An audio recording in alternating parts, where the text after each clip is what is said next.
The Rights to Ricky Sanchez podcast is presented by DraftKings Sportsbook. Sign up for DraftKings Sportsbook by using the promo code RTRS, and brought to you by Kornblau & Kornblau, the official law firm of the process. Big Barker Therapeutic Dog Beds. Get yours at bigbarker.com/Ricky, and the official sponsor of the Corner 3 newsletter with Zoe, Stateside Urban Craft Vodka. Get yours at statesidevodka.com.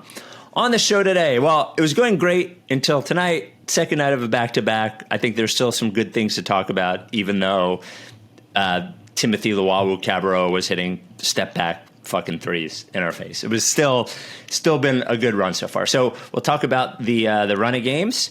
We'll talk about a poll I put on Twitter earlier. I would like to get Mike's take on current Ben Simmons versus prime Iguodala.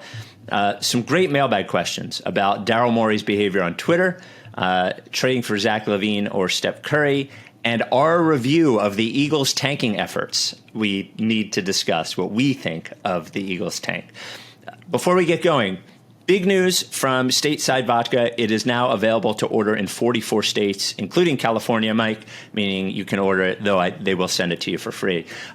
Previously, it was just available to order online in Pennsylvania and D.C. Now 44 states. Stateside, you can order it now. We're begging them. They told me this was happening when they signed on. It's been a few months. You can do it now. Stateside Vodka, gluten-free, kosher, carb-free, delicious, distilled 7 times, made right here in Philly. Again, statesidevodka.com or your local PA Wine and Spirits around here, but statesidevodka.com. Must be 21 to drink. Please subscribe to our YouTube channel. Thank you. We passed 3,000 subscribers this week. We want to get to 4,000, so thank you. And this week on the Carl Landry Record Club, Marion Hill, band Jeremy and Samantha, artist, I guess. They do the theme music for Carl Landry Record Club too, and they're awesome. So new episode of Carl Landry Record Club. Subscribe wherever you get your podcasts. Without any further ado, Amos and the Chef.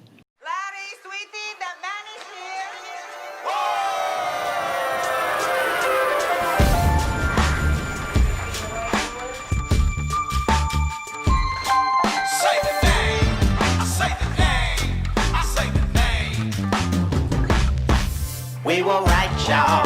We were right. Even when it went wrong, we were right. We was right, y'all. We were right. So say the name. Say the name. We were right, y'all. We were right. Even when it went wrong, we were right. We were right, y'all. We were right. So say the name. Say the name. Say the name.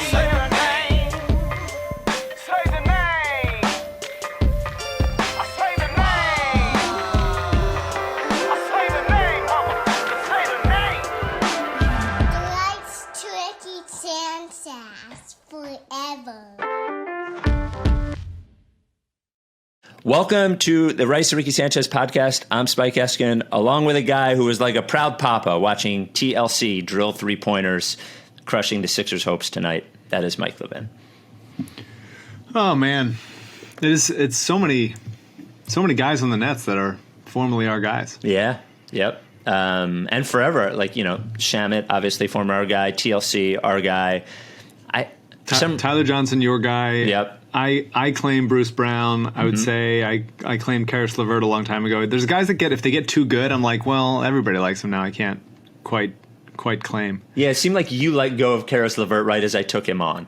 Like just like I got the win, and then I'm like, I don't need it anymore. Dinwiddie's one. Yeah. I still feel more of a kinship with Dinwiddie than LeVert. Maybe I'm not sure why, but I fucking love LeVert. I love LeVert. Maybe it's just because he plays well every time he plays us, but I have watched him a good bit. 9 of 25 from the field, 4 of 10 from free throw line, but 22 points. Eye test, buddy. That guy passes the eye test. Yeah, I mean, he does do things, but I don't know. I think he's like, when he has the ball in his hands, it feels like when there's no Kyrie or KD on there, it feels like it's the Karis LeVert show, and it's just him doing kind of whatever he wants for a while. It's too, without them, it's too much of him. I think that's what we see tonight. He as the go get us a bucket when he has the chance guy is great, but when he's there every night, like, look, and he was great in that playoff series against us. Was he? I don't even remember. Yeah, he went off. Like he shot like 45% from 3 that whole series. Like he was there's very few other options for them. Right. Those 5 games, but yeah. So, look, I vacillate in between making excuses for them and then like crushing them at the same time. Second night of a back-to-back on the road, when the real problem to me is they didn't finish off Washington when they had a chance to finish off Washington. Yeah. And they had Embiid had to play 37 minutes against Washington, and it was like an energy expending game. It just sucks that you come into this Nets game without Irving or Durant, and it seemed like a schedule loss that they could have won if they didn't blow the Wizards game. Blow it, you know what I mean? Like if they didn't make the Wizards game harder than no, for sure. I mean, I think this team started to have like a lot of fun playing with each other, and they maybe, especially in the Wizards game, you could tell they were like throwing alley-oops. There was the one alley-oop to Tobias that I think they were joking about how they didn't think he would get there, and he was having fun. And they were passing there, making goofy things. Like it just seemed like they kind of like the offense was humming. They scored 82 points in the first half, and then they kind of just took their foot off the gas. And Brad Beal is Brad Beal. He's what a nice audition to play for Doc. Yeah. Doc Rivers will never forget Bradley Beal. Not that it's quite a shake game. We know that Bradley Beal is good, but he's unbelievable. I love him. The thing that I'm concerned about, because sometimes you have bad games. They shot well in the Wizards game, and they didn't really defend much at all, and they sort of similar. And in this game, the defense was a little bit lacking, especially around shooters. It seemed like they were just kind of a little slow, which is what you get on the second night of a road back-to-back. The thing that I'm a little bit starting to get concerned about is offensive rebounding. They were pounding the boards early in the season, to my memory, and in the last 2 games they had 1 offensive rebound against the Wizards, and they had 4 offensive rebounds against the Nets. And that just like shouldn't happen. That feels like energy and determination, and it seems like they are maybe just like phoning it in. And I want, like, the shots are going in, so maybe they just like assume it's going in. But that to me is like hey, you gotta, like, the Nets didn't play better than us. We just turned the ball over 20 times. They scored easy buckets off of it, and they got 11 offensive rebounds to our 4. And so it's just like, I think at a certain point it's a back-to-back thing, but when you do that 2 times in a row against inferior opponents, especially without Kyrie and KD, it's a little bit like, hey, I know you guys are the best team in the East right now, but like, yeah, I haven't really played anybody yet, and like we're excited about it. They look good. Like I'm definitely like feeling good about this team generally. This game did not piss me off that much, which I think is saying something. Last game I watched it on delay because I was occupied by the coup, and so I watched it on delay, knowing that they won, and was just sort of enjoying the Brad Beal experience. wasn't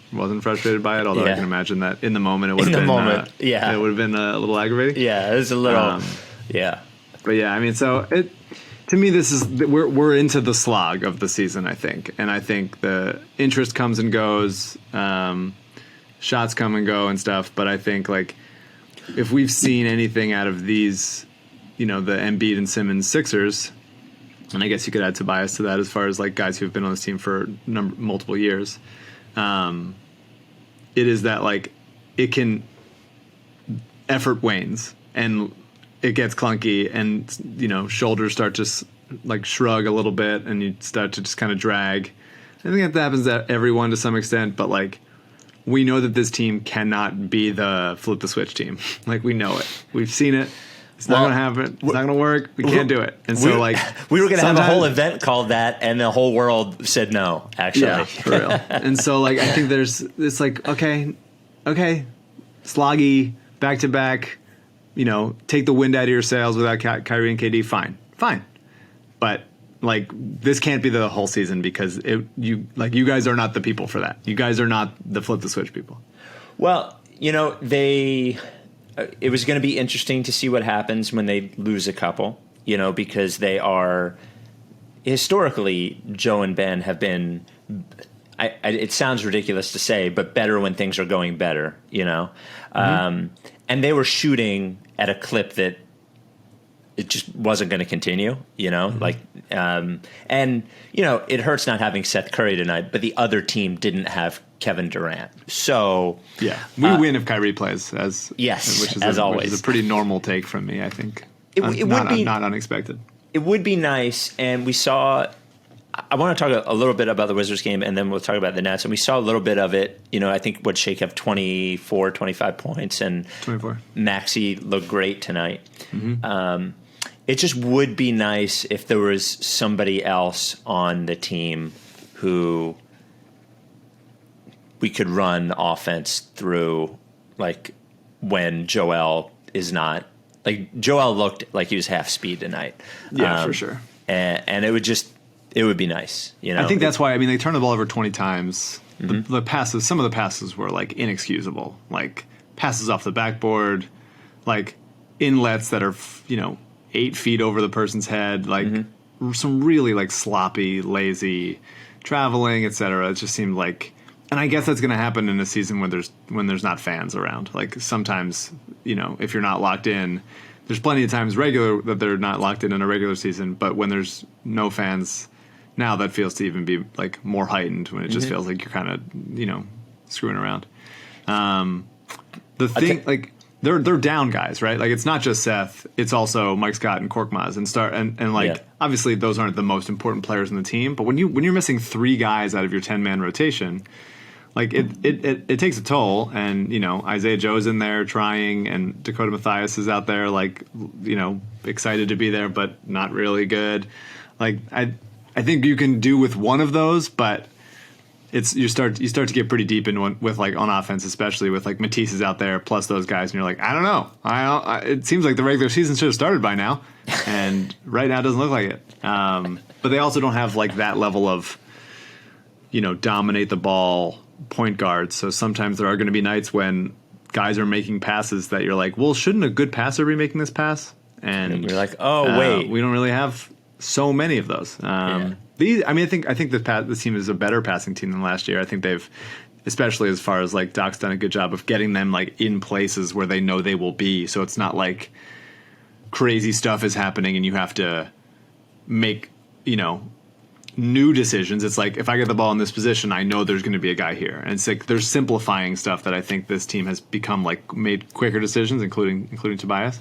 But yeah, I just think ultimately, especially on this kind of night, the depth hurt them, the back-to-back hurt them, and the like lack of just give this guy the ball and like this person will run your offense was hurt them. And they just I kind of thought the whole time that they were going to come back, and then like I think those like couple Joe Harris threes and Luau threes and a couple like offensive rebounds that went in, I was like, all right, I guess not. Yeah, like when Joe Harris, because he looked sort of out of sorts the first half of the game, but then when those shots started going in, I was like, fuck, we don't have a chance here. Yeah, he's the man. I really like Joe Harris a lot. Yeah, I think the headband makes him look slower. Actually, maybe. Yeah. Speaking of slower, when the team is going at half speed, Tyrese Maxey looks like he's really fast. Mm-hmm. I do want to say the 2 things that came from tonight as far as good. I thought Maxey looked great, nice little pull-up 3, then followed by one that Doc Rivers got mad at him over. And then, man, I'll tell you, like we knew that Milton could shoot, Shake Milton could shoot, but like his work around the rim this year has been great, and that's really where you can see the strength that he put on.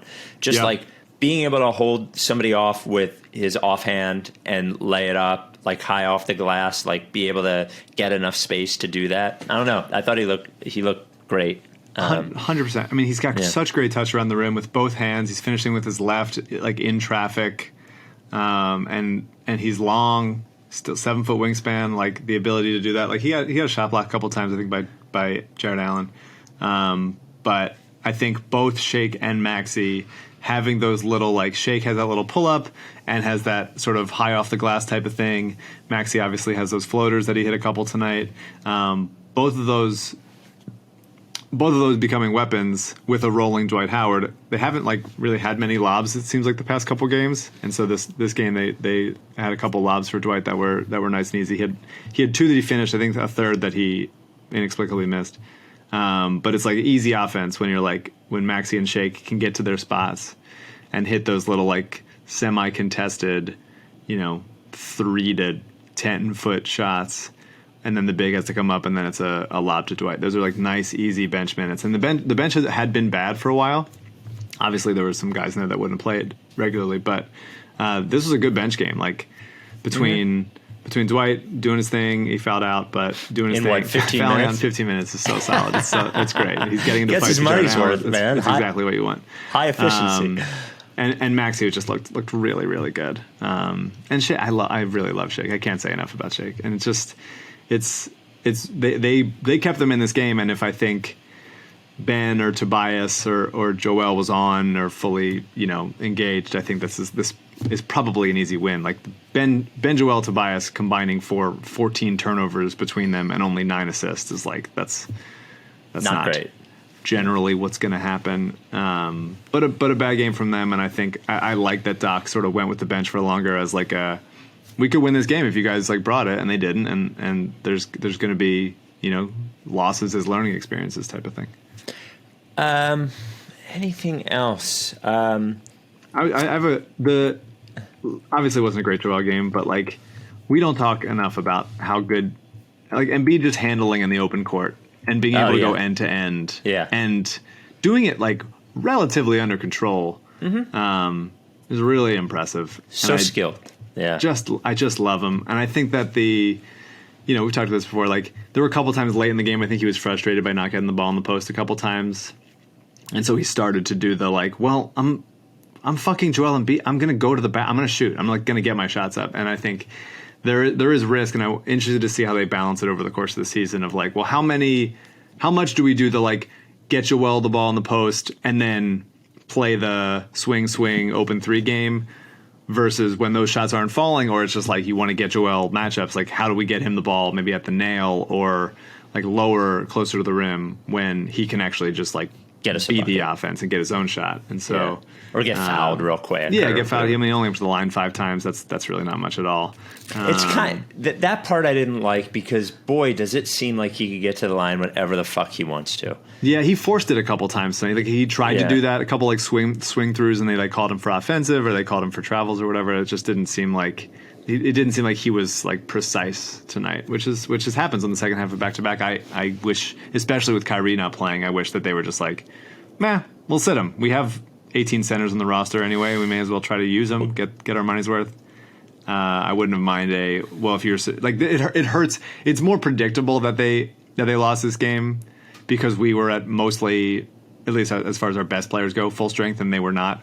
But it would have felt like more fine if Embiid didn't play and then just like okay, we lost to the Nets, whatever.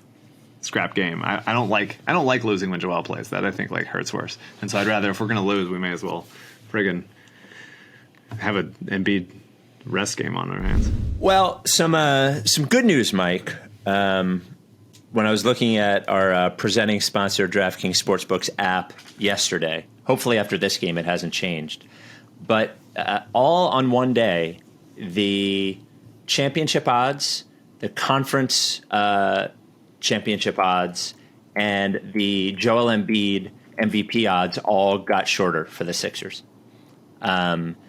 They went from plus 2,000 to plus 1,600 to win the title, from plus 800 to plus 650 to win the East, and Embiid is now the 4th favorite to win MVP behind the other white guy, Luka, Giannis, and Durant at plus 1,000. Like his odds got cut in half. Alrighty. Yeah. They obviously did not know this game was coming. But so DraftKings Sportsbook playoffs this weekend, football, as my mic falls off. That's all right. I'm a pro. I could do it. The only place you want to bet on football or basketball, but football this weekend, is America's top-rated sportsbook app. That is DraftKings DraftKings Sportsbook. All new players get a deposit bonus up to $1,000 when you sign up using promo code RTRS. So if you want to get in there and bet on Joe to win MVP, which he's definitely in the hunt for, you want to bet on the title, or you just want to bet on football this weekend, you can do that. Use promo code RTRS. DraftKings Sportsbook. Bet on anything. Easy app to use. Supports the Ricky. Deposit whenever you want, withdraw whenever you want. The DraftKings Sportsbook's right here. It's not one of those sportsbooks apps that's out of the country. It's right here, so your money is safe, secure, at your own convenience. Download the top-rated DraftKings Sportsbook app now. Use promo code RTRS when you sign up. Get a sign-up bonus up to $1,000. That's code RTRS for a limited time only at DraftKings Sportsbook. Must be 21 or older. Pennsylvania only, in partnership with Meadows Racetrack and Casino. Bonus comprised of a first deposit bonus. Deposit bonus requires 25 times playthrough. Restrictions apply. See DraftKings.com/sportsbook for details. Gambling problem? Call 1-800-GAMBLER. Yeah, so that's actually one thing I wanted to talk about, and that I don't know what the numbers are after tonight, is so Embiid's playing like 33 minutes a game. He's played 37 minutes, I think, twice. He, as of, I don't know, 3 days ago, he was leading the team in minutes per game. I think before this game, he was like tied with Harris. I know I do it every year, but I just think there's a big difference. And Doc Rivers said he's going to play 33, 34 minutes a game. I just think it should be 30. And I think over a full season, 3 minutes a game means 7 games worth of minutes that he saves. And you just need to plan better, because those 37-minute games are going to happen. And I don't know. They're playing him too many minutes. And you can sit him too, but if you want to sit him, but playing him, the minutes per game is still a thing that has to be managed. And I think he should be lower than he's at. I don't know if you see it the same way, but you can't just treat him like a. Last point on this, he plays the hardest, like the most. He gets bumped and hit and stuff the most on defense, and when he's not, he's a 7-foot guy chasing around somebody on the perimeter. On offense, posting up takes a lot of fucking effort. You get beat up a lot. On top of it, he's 7'1", 280 pounds, and he's been injured somewhat significantly every year of his career. You just got to treat him different than other players, I think. Yeah, maybe.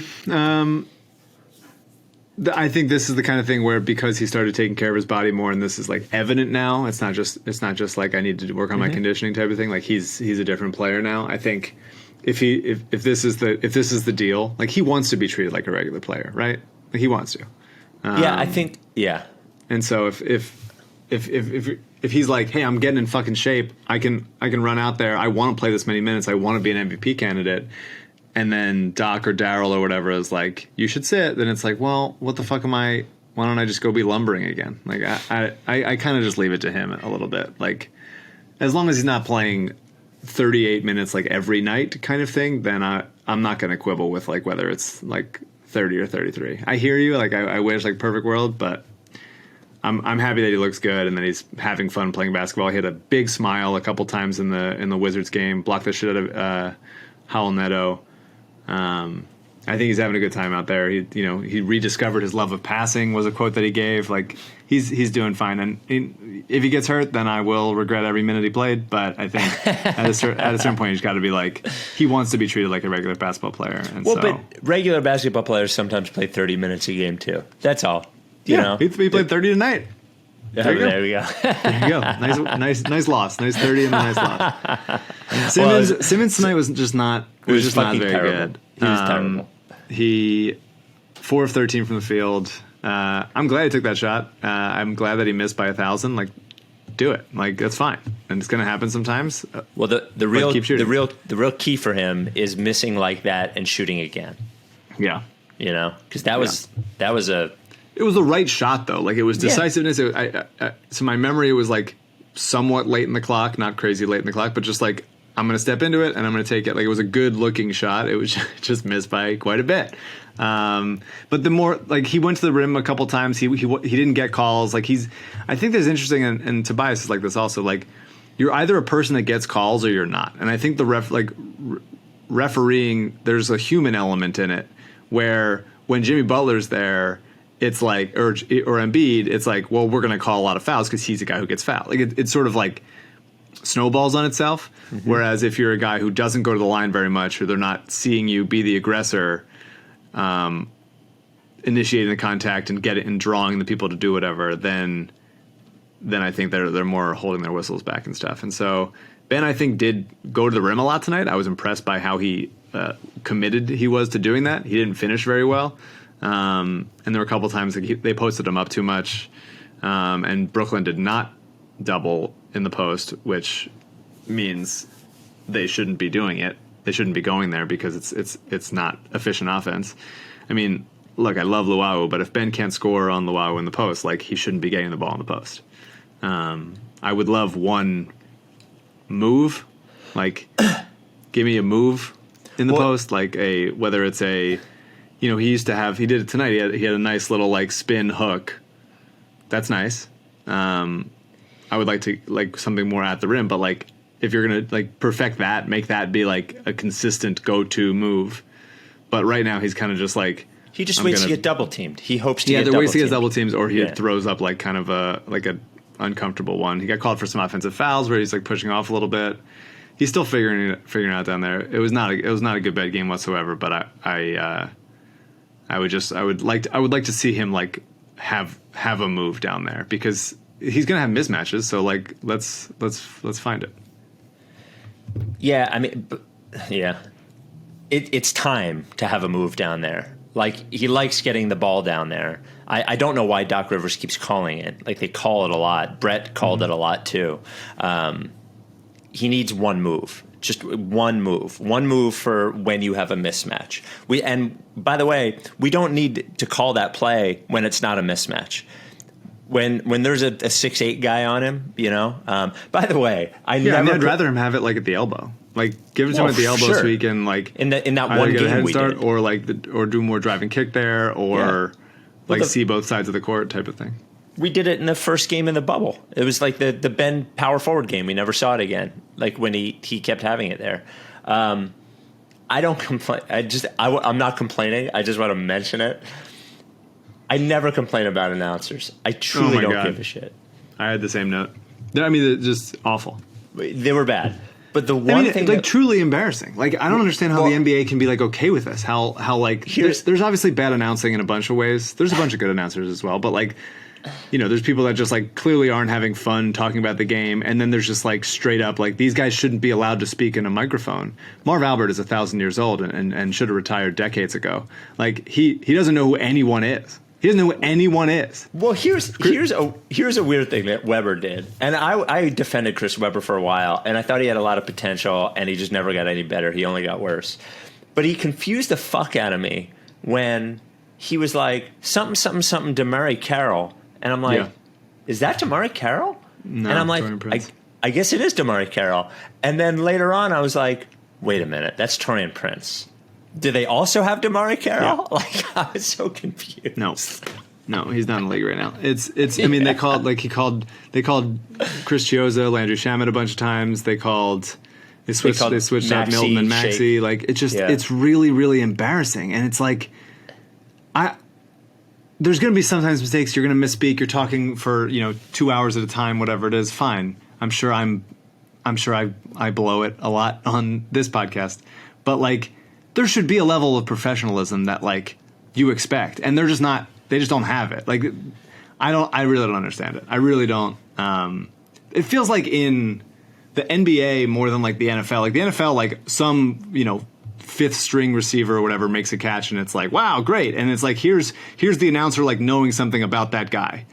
And it seems like every time in a national broadcast, like, they're still doing Shake Milton being like, where'd he come from? Like, right. Kind of thing where we don't know. It's just, it seems like the national NBA guys are not good enough. And I don't know why we're, like, Marv especially needs to just, like, go into, like, hospice care. Like, you're so out of it in so many ways. Hold on. He's gone. He's just, on. there's nothing left. There's nothing left there. He is barely hanging on. Look, had a great career. God bless him. But like, it's 2021, man. Like, 1995 was so long ago. Wait a minute. He can't go to like an old folks home before he goes to hospice? We're skipping it. We're skipping that. Something's up. Right to hospice. We're straight to there. It. He'll be he'll be like the coolest guy in hospice care. Fine. Because he's not sick. That might be it. That might be it. It's bad. It's frustrating. I mean, like sometimes it's fun. Like I don't know. I get why people like listening to people that don't really know what they're talking about because it's fun to just like goof on them and stuff. But like a total chore to listen to this broadcast when we have like Mark Anala like and even like Ian Eagle on the Yes broadcast. Ian Eagle's great. Being like way better, and it's just. The NBA should be embarrassed. Like they should be embarrassed. Like you're a great product. You're a young product. Like I started thinking treated that way. I started thinking to myself, for the Eagles games, we had a much different situation this year in that for road games, our for WIP, our crew did not travel, so we did it from the link, like basically on TVs, and it's much. You think it's easy to do it on a TV. At least for football, but the difference is that they have to describe everything, and TV it don't show you everything. So in my head, I started to think to myself, well, maybe are they not there? Are they watching this on TVs? But I'm like, wait a minute, this is basketball. You should know that DeMario Carroll's not on the Nets, and he did it more than once. Yeah, multiple times. Yeah, multiple times. Yeah. The only thing I will defend is. The Shake Milton, where did he come from thing, that's going to happen on national broadcasts, only because like the casual viewer doesn't have any context, so they can't just act like it's normal. They they can be like excited about. I'm just saying like they shouldn't be surprised. Like they can explain like, hey, this guy was drafted here and like was in the G in a two-way whatever you want to say. It's fine, but they shouldn't be like, I don't know, let me check my notes. Actually, this guy like it seems like they're the people that are, and I know that I probably do this, so I'm probably shitting on myself. But like the people that like revel in like how unprepared they are, like that's not cute. Like it's not cute. Yeah. You're getting paid a lot of money to do this, and a lot of people would want this job. And I agree. You're like, well, I don't know anything. I don't know anything at all. Proudly. This is the last thing that I have from the two games, and then I have a bunch of other stuff. And if you have anything, let me know. The last thing I had is like, why did they not put Ben Simmons on Bradley Beal? I don't understand. The last two defenders I remember having on the Sixers that are like, hey, this guy is our guy if the other guy's going off, was Covington and Iguodala. And it always seemed like that happened. Like we would put, especially like the last 2 years of Iguodala, I don't understand. I just, the guy scored 60 points and we have a really good perimeter defender. Why isn't he guarding him? I was intoxicated watching the game. Okay. So I don't really remember it of how it was happening that way. But in my mind, in my addled mind, it seemed like they had him on him sometimes, and Beal got a lot off of like switches and like offensive rebounds and like weird transition opportunities. Like it wasn't every time. It was. I feel like Karis LeVert honestly got more like, here's his possession. He's going to do whatever he wants out of it. Yeah. Type of thing. I feel like Beal got all of Beal's things came in like weird scrambles for the ball, kick out, he's open three, like in those kinds of types of things. So I don't know. I thought like, I don't think people did a bad job on him. Like I don't think it was like you can't stay with him. It was just like he hits tough shots like, and he's good. Put the guy on him to make him work. Oh, and then the other last thing I have is, I don't know, Matisse Thybulle might be the worst offensive player I've ever seen. He is fucking terrible. Like he's not allowed to dribble. He is not allowed to dribble or pass, only if it's a normal pass. Only thing he's allowed to do is take open threes. He had a nice finish in the was it in the Wizards game or the second Hornets game? I can't remember. But he had a nice little kind of scoop and getting fouled type of thing. Like he's been like he looked so bad in those first preseason games, and then he did the first one. But like him doing things somewhat cohesively on the offensive end is a surprise and a treat.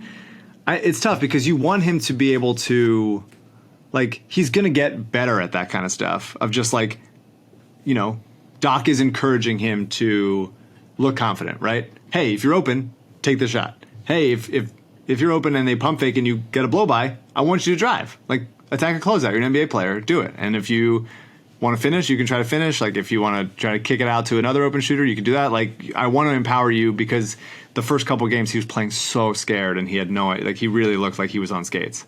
And so there's going to be some, like, hey, he looks confident.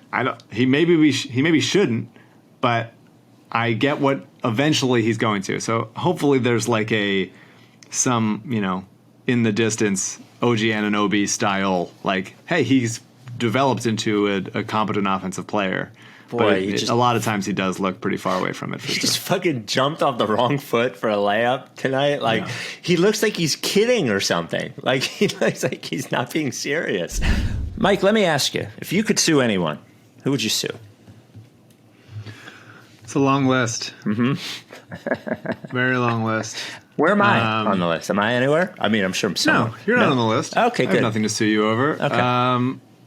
I would say, I think number one is still probably either Devin Harris or the referees responsible for the three-quarters court Devin Harris game winner against the Sixers. Like 15 years ago, 10, 15 years ago at this point. It's been a while. Because the clock started late. And I've never gotten over it. Maybe 2015, like 8 to 12, maybe. Speaking of random game winners, I thought about the when we were playing the Wizards, the Cartier Martin one against the Sixers. Sure. I don't know if you remember that. Yeah, of course. Nick Young killed us when he was with the Wizards too. Well, look, if you want to sue somebody, or if you don't want to, Kornblau and Kornblau is the place to do it. Now, I say that kiddingly, but if you get hurt and it's somebody else's fault, we have a system for that. That's what their insurance is for. That's what business insurance is for, and that's what personal injury law firms are for. Most of them, scary. You call up, they just send you someone else. Referral services, not Kornblau and Kornblau.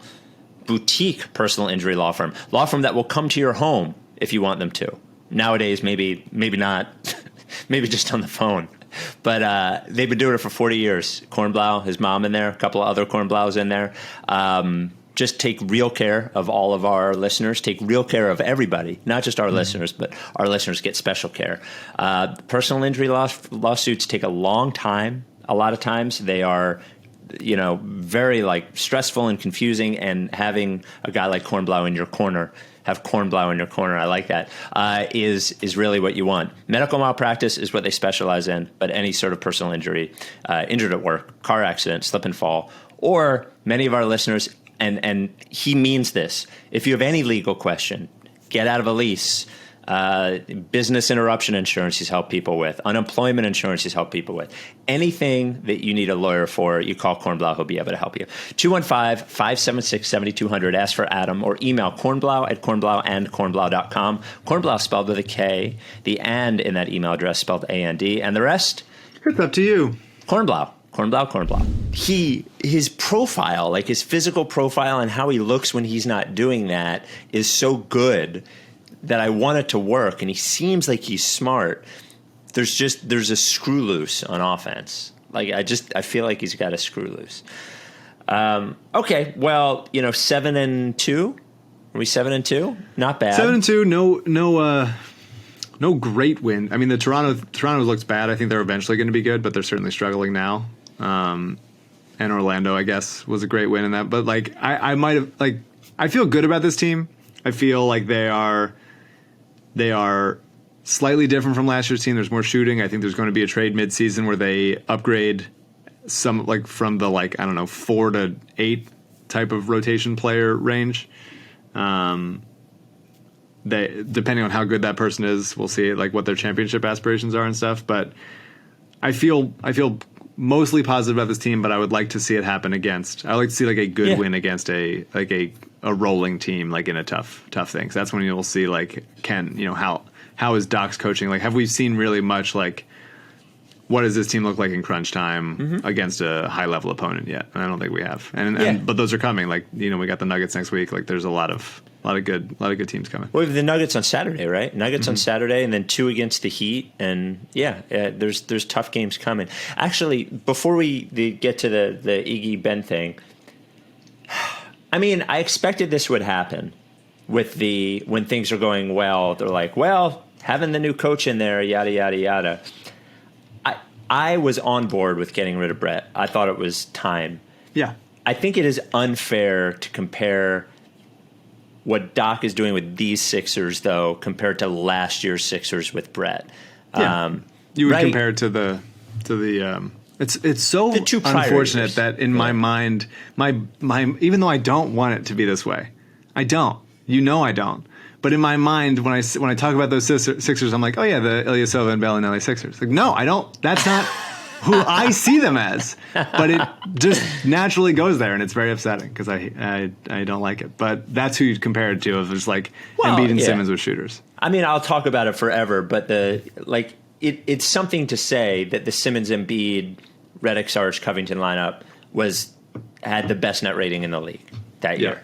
So that's the only thing I rarely bring up Brett anymore, and I'm glad that Doc's here, and he is the players respect him, and I'm glad that he's here. But I do want to say, and I know that every time they win, or Tobias Harris shoots 45% from 3 on spot ups, which is the same thing he just didn't do last year. Everyone's going to go Doc. It's it's not all Doc. Like having Seth Curry and Danny Green rather than Al Horford and Josh Richardson helps. So yeah, for sure. And I think it's cool that in these batshit crazy times that we're living through, having a coach or even a player Doc being a vocal NBA vocal leader about civil rights and just, hey, can you comment on what is happening right now? Yeah, it's great. I think is cool that we haven't. I think Tobias says plenty of insightful things, and I think Ben cares about those things even if he's not the best public speaker type of thing, and Embiid talks about it sometimes, but Doc is one of the 5 guys that the league would go to be what do you have to say, that kind of thing, LeBron and Draymond and Doc, they're in that. Jaylen Brown, there's a bunch of really people that think about this shit, and it's cool that Doc is one of them on our show. And I want to be clear, I don't care if players it's not their job to feel comfortable talking about that. If the guys and I wasn't saying that you said that, but guys like Jaylen Brown or Tobias Harris or that feel that not everybody is not everybody's great at talking about that publicly. Not everybody has it in their heart to make it the most. Harden said he thing. didn't say it yesterday. What's that? They asked Harden about hey, what happened at the Capitol? What do you think? He's like, I didn't see it. It's just really, really very funny. Very funny. Well, good for him. Maybe he's not online all that much. You know, maybe he's healthy. So, in your opinion, who is better? I don't know why it came up in my head. Current Ben Simmons or prime Iguodala? And when I say prime Iguodala, I will put it in the last 2 years of Philly, first year of Denver, 1 year of Denver, 1 year of Golden State, that 4-year run, 27 to 30 years old. Who do you think's a better player? I mean, they're different players. It's hard to say. I think they're similar enough. I think they're comparable. They're obviously both very versatile defenders, athletic, see the court well on defense, and can also stay with a guy and shut him down sometimes, unless it's TJ Warren. But Iguodala was certainly better at getting his own shot. He was certainly miscast as the number one guy for a team that had any hopes whatsoever, and that's why some parts of the city eventually turned against him, was because it's hey, you're not Iverson, and it's well, yeah, but I'm very good at other stuff, and just because they've built a pretty mediocre team around me doesn't speak to who Andre is. It's interesting. I don't know the answer to that question. I really don't. I think it's interesting that Iguodala, once he went to Denver and then obviously to Golden State, became this type of like, I'm, a very smart role player that elevates any lineup I'm on, and is still doing that with Miami this late in his career. So I'd be interested to see, like, Ben Simmons at age 33, 34. What does that look like? Is he a similar type of guy? I don't know. I think the moment he became that, like his last year in Philly, but really that first year in Denver, and remember that Denver team, I think won like 55 games, but then Gallinari got hurt in that first round of the playoffs, but they were really fucking good. And he only interesting that you say that, because they have a whole roster Atlanta Hawks make the or whole starting lineup is the Eastern Conference Player of the Month or whatever. For sure. Vibes of like no one on our team is actually excellent, but we have a bunch of Bs. But Danilo Gallinari and Andre Iguodala are more fun to watch than anybody on those fucking Hawks teams. Or anybody on that Hawks team. Or what was that, 2 years of that Hawks team with Korver and Horford and like Jeff Teague, Paul Millsap. Yeah, come on. There you go. And DeMarre Carroll. There you go. And DeMarre Carroll. I guess what I would say is that, it's a little, and that's why I think it's more interesting we don't have 28, 29-year-old Ben. Iguodala was 29 when he went to Denver. I really do. Here's where I think Iguodala is underrated. I actually think he's underrated as a passer and ball handler. Like, he's really good in a secondary role there. He sees the court really, really well. We never got to see, you brought this up, as a defender, like the centers he played with, like he never played with, like he played with fucking Sam Dallenberg, Spencer Hawes. Like he never played with a guy behind him like Embiid. I think Andre Iguodala is if Ben at some point could look at what Andre did, because Andre became like a good enough three-point shooter, where he wasn't like a great shooter early in his career. Something happened free throw wise, like 8 years into his career, all of a sudden he went from a good free throw shooter to a fucking terrible free throw shooter. And he did hit some big shots. I think Andre's better, but I think it's sort of an unfair comparison because we're talking about a guy in the middle of his prime, physical prime. And I think Andre is probably a little underrated as an athlete. He was a fucking ridiculous athlete. 100%. Mike, I got some good news from Eric at Big Barker. You want to hear the good news? Let's hear it. So I was emailing him, and I, wished him a happy New Year. I thanked him for being a sponsor, and I was like, "Hey, anything new you want us to mention? In the ads?" He's like, "I meant to mention to you." He goes, "I hear you with LL talking about how many engagement rings you sold to Rights Ricky Sanchez listeners." He goes, "Do you want to know how many beds you've sold with the patches in the 2.5 years?" I'm like, "Sure, tell me." 556 Big Barker beds with the process pup patch. That's genuinely surprising. That's that's quite a number. It's a crazy number, isn't it? I saw my reaction. It really puts LL to shame. Yeah. It's been busy lately. Obviously, pandemic has been big for shelter dogs, so that's great. 45 in the last month, which is amazing, too. We got Guinness in this week, new process pup. Jack, new process pup. Twinkie, new process pup. We put them on the website as fast as we can. Go to bigbarker.com/Ricky. bigbarker.com/Ricky. That's where you get the Big Barker dog bed with the process pup patch. Yeah, you might ask yourself, why have so many people bought it? Well, guilt. But the guilt is because you want your dog sleeping on the bed that is going to make them the healthiest. And that's what Big Barkers do. They're the only beds on the market that do that. You might go, like $200. How am I spending $200 on a dog bed? Well, it's the only dog bed you're going to have to buy. Has a 10-year warranty. Has a 1-year refund policy. So if you don't like it, they'll refund it. They'll even pay for the shipping. It was designed by experts to support your dog's joints. Go look at the pictures of the bed. I really think it makes a difference. When you lay on it, you'll notice the difference too. But when you look at the pictures, look at how far off the floor the dogs are. It's like a good 6 inches. You look at a regular dog bed, they sink right to the ground. There's a major, major, major difference. Make your dog a processed pup. Go to bigbarker.com/Ricky. You get the bed, the 2 processed pup patches. You send us a picture with the dog on the bed, and we put them in the gallery. So thank you to all 556 of you who have done that. As I said, 10-year warranty. Foam doesn't flatten or they replace it for free. 1-year at-home trial, made in the USA, made right here in our area, actually, too. Big Barker Dog Beds. BigBarker.com/Ricky. What do we got? Let's do a little mailbag. Actually, before we get to Lorenzo Brown mailbag, this way CJ on the video can do 2 of his graphics in a row. First of all, Apple Podcast 5-star review. Leave us 5 stars. We're at 2,826. When we get to 3,000, I read all the reviews from 2,000 to 3,000. This is good for you, Mike. This comes from Jan69. Mike, I know you asked Embiid during the pod you had with him during the bubble about picking his wedgies on his free throws. It is the second quarter during the Knicks game, and he has missed 2 free throws already, and I've noticed he stopped picking his wedgies. Do you think it's because he had a kid?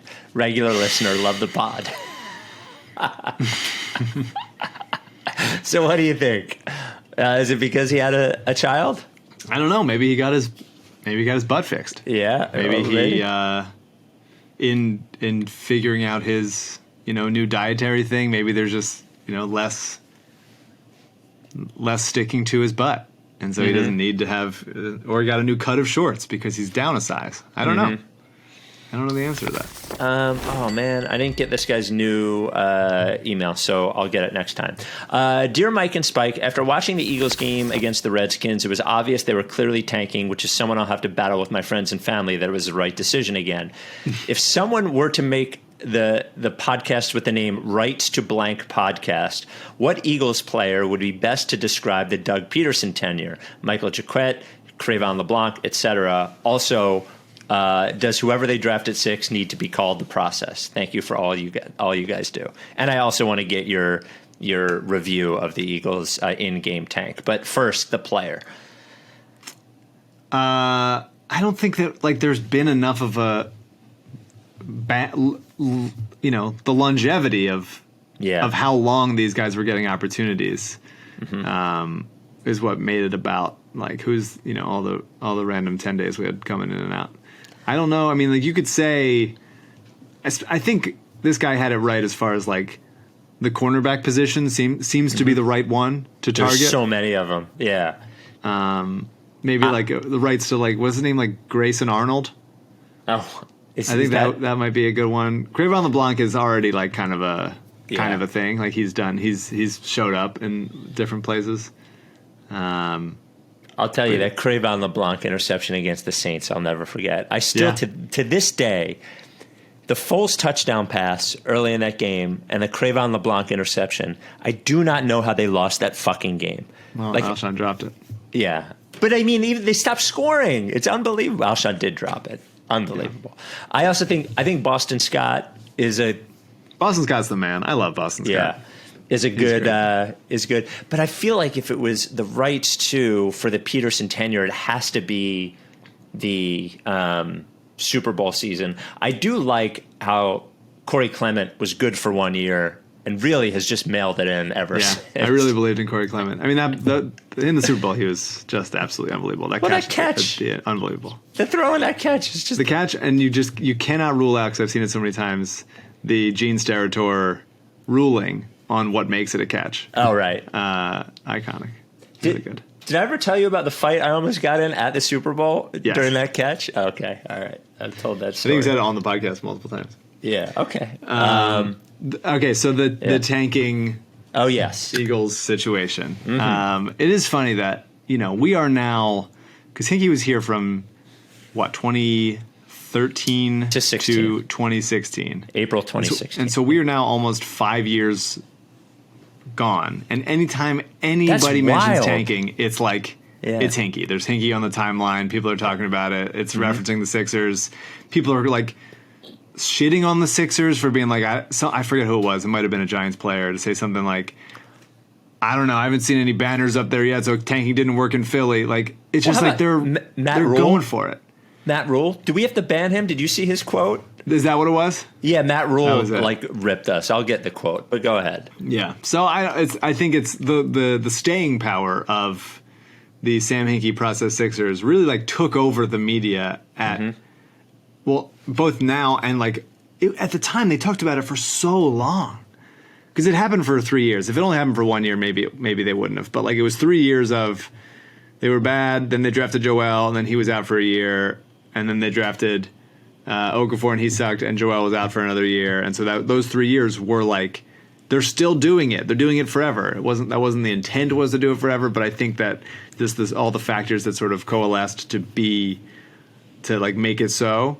I think really impressive that it's been around this long that people are talking about it. I think it was good. I think I'm not an NFL draft guy, certainly as much as I am an NBA draft guy. So, but obviously, if you have an opportunity to get the 6th seed instead of the 9th seed, or the 9th pick instead of the 6th pick, I think, and while also fucking over the Giants, I think you take that opportunity. I don't think that there's any sort of like what a embarrassment to the game that it is. They shouldn't have fucking flexed the game when the Eagles have nothing going for them. Also, why are you flexing an NFC East game at the end of this season, you idiots? Well, I think it's pretty good. They they always want a game that is win and in. And it was the only possible game that was definitely going to be win and in.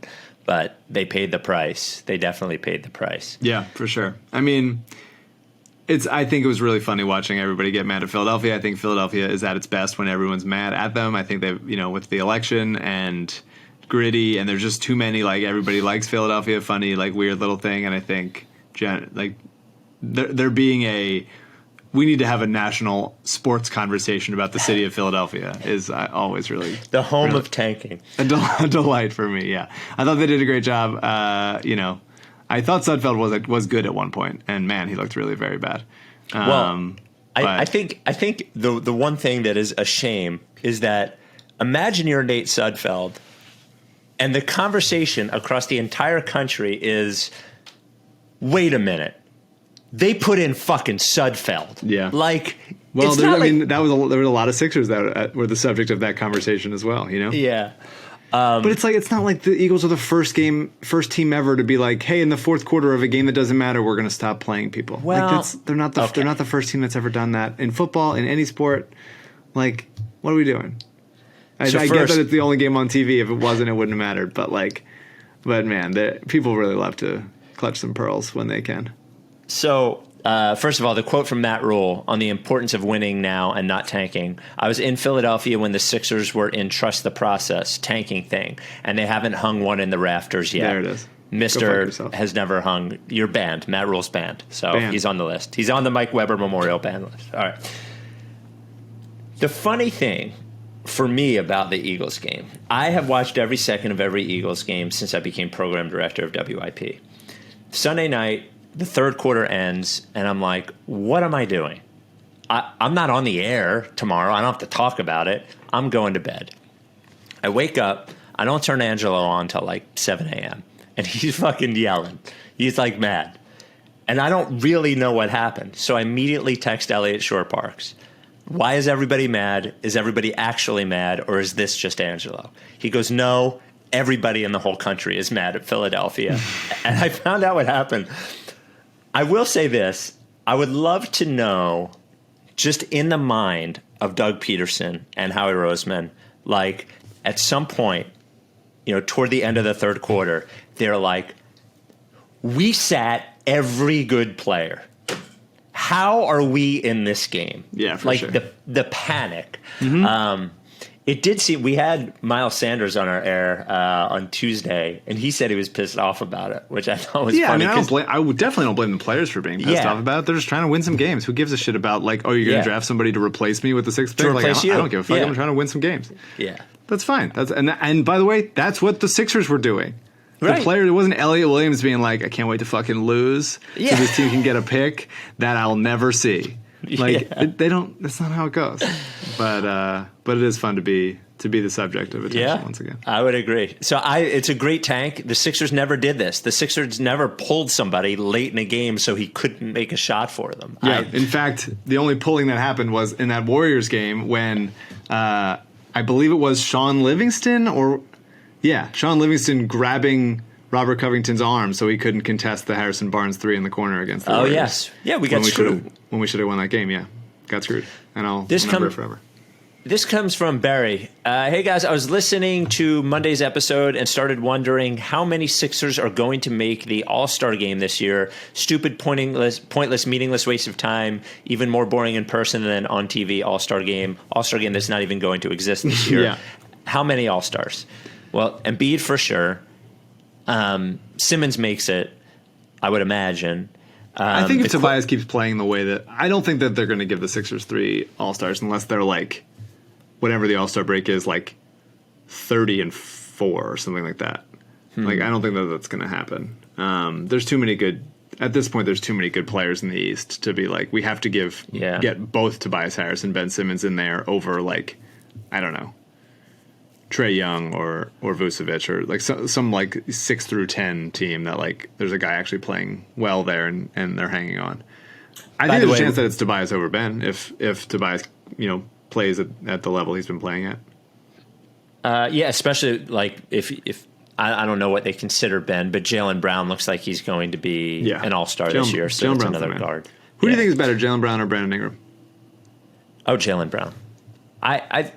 I still think I watched Brandon Ingram and he's good, definitely, but there's definitely a chance that he's not going to be good when the team's good. There's something about him. Like every time I'm watching Brandon Ingram, at some point I'll text Sharp and I'll be like, "Dude, I think Ingram sucks." Actually, I think Jaylen Brown's better. I think Jaylen Brown fits on any team better than Ingram does too. I agree. I think he's better defender. Ingram's done things that I'm like impressed by. I didn't think he would get this good as like a number one option, but it's that kind of thing we talk. I mean, like, is Ingram like, prime like Rudy Gay type of thing where like he's good, but team. Like, is he really the number one option on, like, an actual good team? And Jaylen Brown might be, like, the number 2 option on, like, a great team type of thing. Whereas, I think conventional wisdom would probably say Ingram at this point. But I really like Jaylen Brown. And I do think he's very good. You think conventional? Well, he scores more. Is he even scoring more points this year? Yeah, I think Jaylen Brown's better. I would take Jaylen Brown. I think he's a better defender. I think he's probably a smarter player. Ingram's improved as a passer more than I thought he would, for sure. But I think there's this guy kind of stops the ball a little bit to those kinds of players like Ingram. And I don't know unless you're really like elite, if you're a ball stopping number one option, like you have to be that good. And if you're just like 80% of the way there, and it's like your team's not going to finish as like a top 3 or 4 seed in either conference. Something tells me you're really going to like this question. It's not a basketball question. The question that's been tearing my friend group apart for a decade, parentheses, not really, is what's your most fuckable food? No judgment. Tobias is a great guy. Wow. Do you have one? Not off the top of my head. I guess like something soft. Like a mango comes to mind. Like an overripe mango, maybe. I haven't thought too much about it, and now I've said that so much that it makes it seem like I am thinking about it. A banana? No, it's too mush. That's mush. Yeah. Oh, you know what it is? It's a fucking plum. It's a plum without the pit. I don't think you can say that it's without the pit. I could take the pit out. I guess you could. I think if you're saying what's the most fuckable food, though, like it. Yeah. Oh, I know we're going to get so many emails about this. All right, yeah. If whatever you guys think is the answer. Yeah. This comes from Mike. Hey, Spike and Mike. Me and my brother Christian are both longtime listeners of the pod. After Tobias Harris won Eastern Conference Player of the Week and followed that up with another efficient night when he was plus 24, I mentioned to my brother that if Mike owes Tobias more than a simple apology. I propose that Mike should start Tobias Harris's All-Star campaign early so we can all be up. There you go. All right. There you go. So we're in. This comes from Matt. Do you think Embiid knew Dakota Mathias's name the first time he came in this year? Ooh. I think Embiid watches a good amount of basketball, and so I think he remembered him on that Purdue team with Carson Edwards because they went pretty deep into the tournament, and I think he's a pretty thoughtful guy. Maybe maybe quieter as a teammate, but like he's not gonna blow guys off, I would say. Well, I would agree with you. I do hope he calls him B-ball Paul though. What's Mathias's number? 33. Do you think maybe he just calls him 30? No. P.S. Love the pod. Moved to East Lansing for college over 6 years ago. My brother ended up moving to D.C., so the pod has been an amazing way for us to bond while we worked our way through college. See you at Fly the Process 2022. And then final one. This comes from Brian. If we can't or won't get Harden for whatever reason, what about LaVine or Lowry? Lowry on expiring might not cost much. Toronto doesn't look good, and the depth they've had isn't there this year. They could sell in 2 months. We could get close enough in salary with Green, Scott, Ferguson, Poirier, and then add a first and Thibault. Lowry solves a lot of problems. LaVine would cost more unless, Spike, you're so down on Ben. Would you take everything from Chicago for Ben to build around Embiid? Ben for LaVine, Markkanen, Satoransky, Wendell Carter, or Cody White, and a first? Or just send Green, Shake, or Maxey and a pick or two for LaVine. Do you have a choice between those two? Lowry well, I or definitely LaVine? Wouldn't trade Ben Simmons for Zach LaVine. I think that's a bad trade. And not even if you get Lauri Markkanen, Thomas Satoransky, and Cody White too? No, it's 4 quarters. Yeah. I love Markkanen still. I love LaVine. He's been Markkanen. He's been pretty bad. It's disappointing, at least. Especially considering his rookie season. I honestly, when I saw him his rookie season, thought he was the best player in the draft after seeing him his rookie season, and he hasn't. Yeah. Lowry's interesting. I love Kyle Lowry. I think he's great. I think ending his career in Philadelphia would be excellent. It's hard to get him this year just because of the contract. I worry that like trading Danny Green for Kyle Lowry is like, then you're just having another problem, Like Danny Green glues a lot of things together. Yeah. In a way that you're plugging one hole to open another. Though I don't think that there's an easy way to get Harden on that I keep saying Harden, to get Lowry on that contract. Although I would really love it if he was here.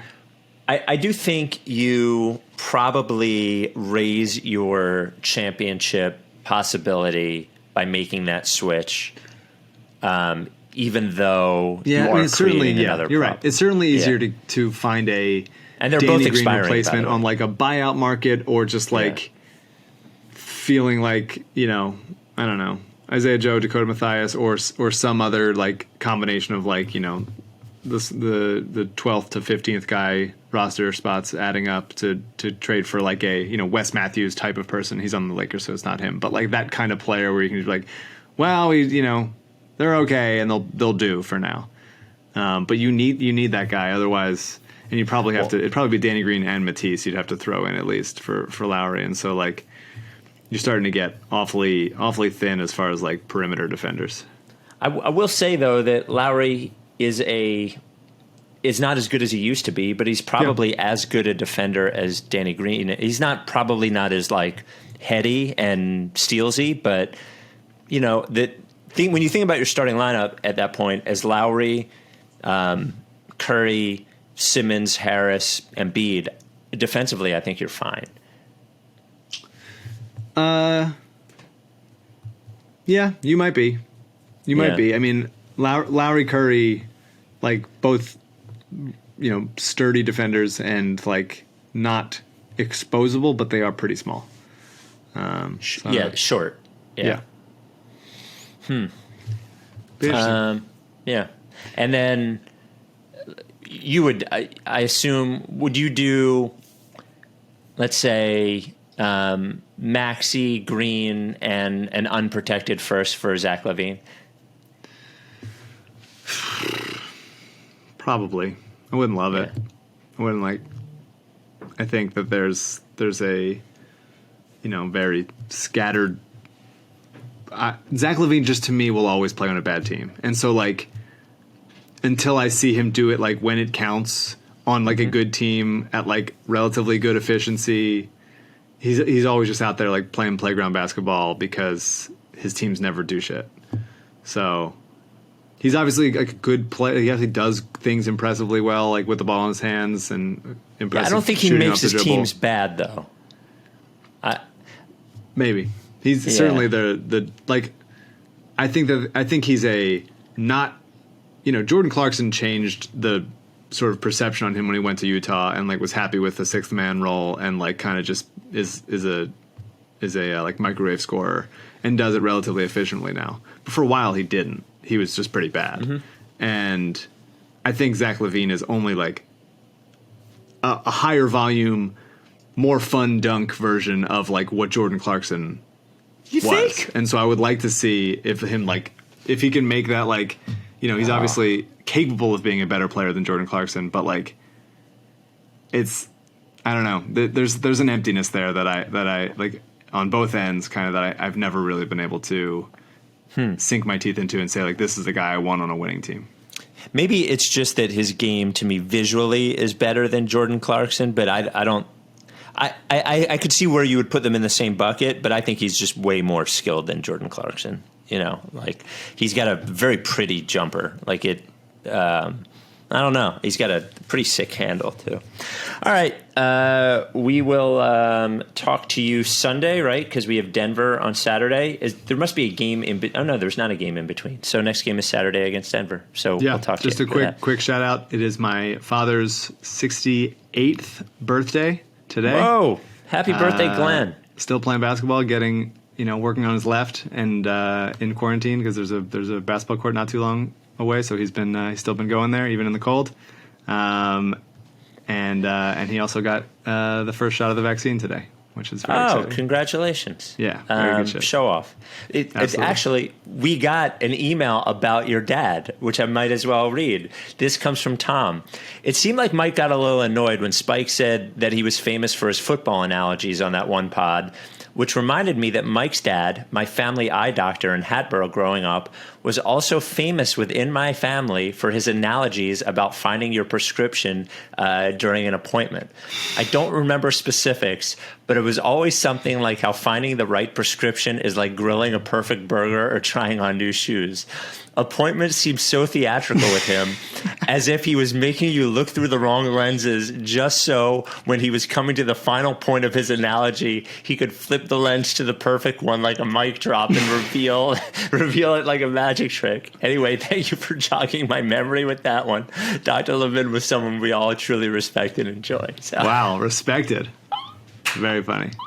Happy birthday, Glenn. I was gonna say it feels like he's my father-in-law. If you don't fuck with me, sure, you can claim it. Yeah, then I won't fuck with you. All right, we'll talk to you on Sunday. If you don't fuck with me, See ya. Are you down with then I won't fuck TTP? with Yeah, Lickface. If you don't fuck with me, then I won't fuck with you. If you don't fuck with me, Then I won't fuck with you. but if you fuck with me, Time for plan B.